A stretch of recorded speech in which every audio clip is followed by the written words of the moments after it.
Naghahanap ako kung anong ipapartner natin sa ating mainit na kape at ito yung naisipan ko ang gumawa ng banana bread.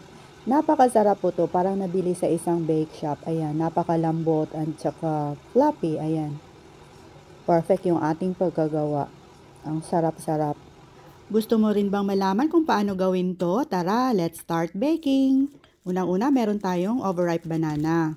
Mas masarap naman talaga pag overripe yung banana sa paggawa ng bread or banana cake.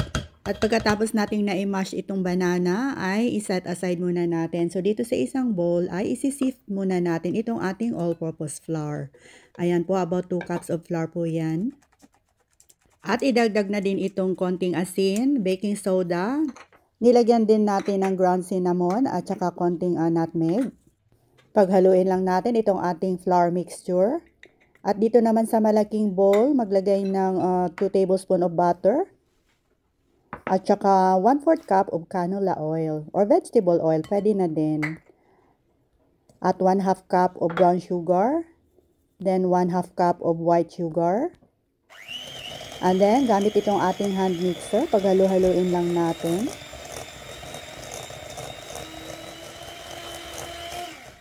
At pagkatapos na nating naibit itong butter and sugar ay ilalagay na natin itong ating na-mash na banana. Ayan po. Then, naglagay din tayo ng 2 pirasong itlog. Lalagyan din natin ng 1 and 1/2 teaspoon of vanilla essence. I-scrape muna natin dito sa gilid para maihalo natin lahat. At pagkatapos ay i-beat natin ulit hanggat sa maging smooth po yung kanyang texture. At saka na natin ihalo itong ating flour ingredients. Ayan po. Fold them together just until combined. Huwag po natin i-overmix. At pagkatapos ay pag meron tayong walnuts, pwede nating lagyan, cashew nuts or almond nuts kung meron.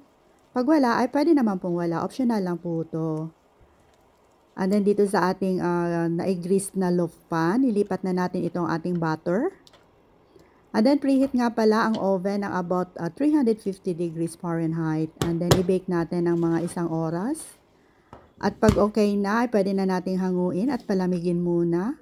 Ayan po, napakabango po ng ating kitchen. Ang sarap! At pag medyo cool na, ay pwede na nating i-slice na ayon sa gusto nyong laki. Ayan po. Ay, ang sarap. Nakakatakam na. Para sa akin, ay nako, gagawin at gagawin ko to ulit. Ang sarap.